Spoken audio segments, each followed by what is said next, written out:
Infelizmente, agora é popular focar na velocidade do portador de informações esquecendo o volume. Portanto, os fabricantes de placas-mãe gostam de inserir conector M.2 para SSD NVMe e esquecer o conector de disco rígido SATA, que geralmente é conectado em paralelo com o M.2. Os discos rígidos ainda são mais baratos do que os SSDs, custando gigabytes. Sim, claro, há controladores no PCIe, mas há usuários suficientes. Uma placa gráfica pode cobrir 2 ou 3 slots. E isso, mãe, só há uma vaga. Portanto, quando vi o controlador SATA em M.2, comprei-o imediatamente. Eu tenho 2 slots M.2 e 8 portas SATA. Quero tocar 10 CDS, ou todos os 12, que é uma das razões pelas quais comecei a montar um novo computador. Neste caso, o volume é mais importante do que a velocidade, então a unidade NVMe não tem plano para converter um de M.2 para 5 SATA, então eu posso fazer sem quaisquer preocupações.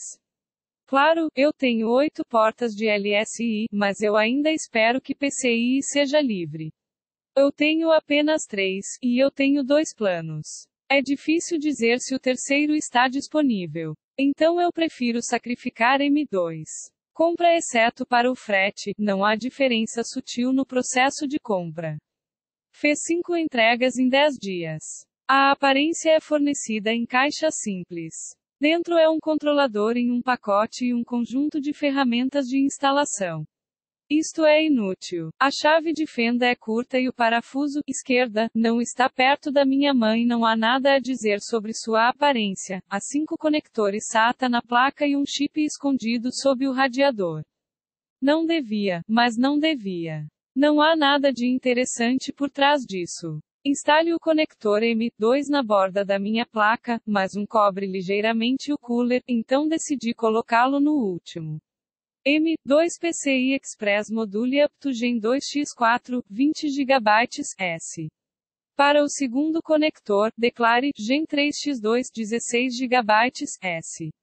Sim, eu acho que significa gigabytes, não gigabytes, isto é, a velocidade real deve ser de 2 GB por segundo.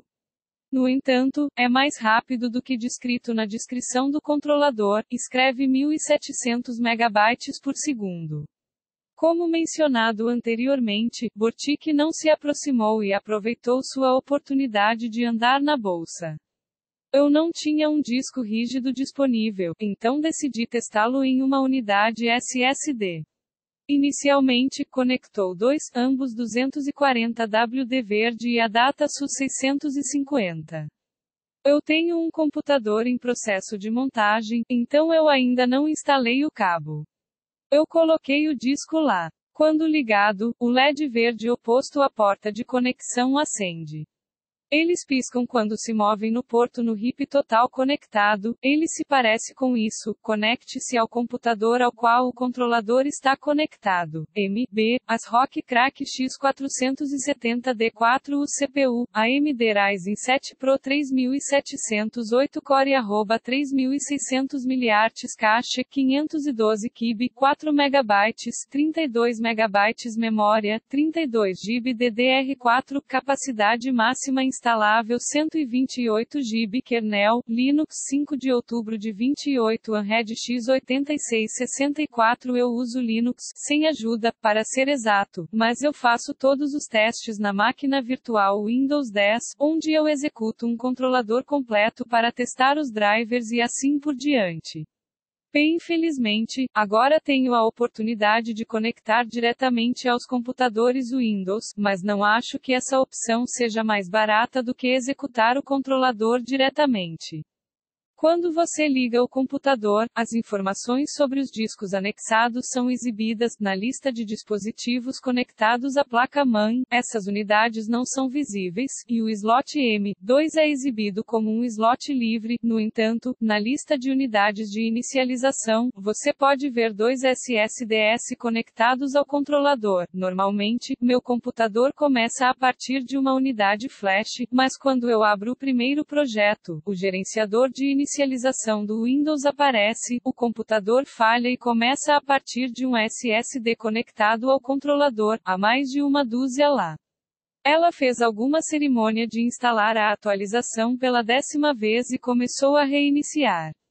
Então eu peguei ela e nunca mais a deixei carregar novamente. Mas você pode baixá-lo do controlador. Na lista LSPCI do Linux, o controlador é exibido como J-Micron Technology Corp.jmb58xahci SATA Controller Controlador Ethernet 240, conexão de rede Gigabit Intel i210, Heavy 03, 250 Controlador SATA, ASMedia Technology Inc., ASM1062 Serial ATA Controller, Heavy 02, 260 Controlador SATA, Controlador SATA J-Micron Technology Corp. JMB58xahci2B, 000, Instrumentação não essencial, 1300, Advanced Micro Devices, Inc., AMD, Starship, Matisse PCIe Dummy Function. A interface não tratada, vejo que é 197B, 0585, 260 Controlador SATA, J-Micron Technology Corp. JMB58xahci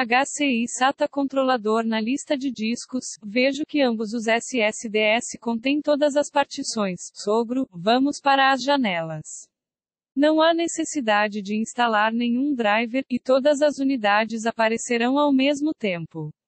No gerenciador de discos, todos os discos também são exibidos normalmente. A IDA64 considera-o como um controlador SATA padrão. Você pode ver o que é a partir do número 197B, 0585. Ele também é reconhecido como um controlador SATA no host.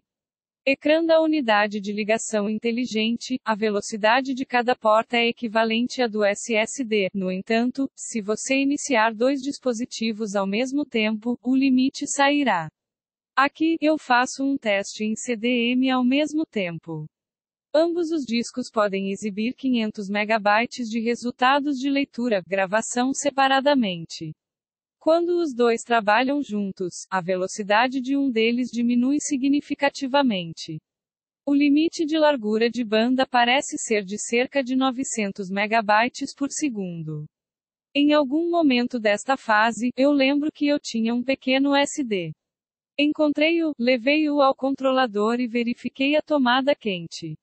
Então comecei a testar 3 discos. Sim, há um limite em torno de 900 MB.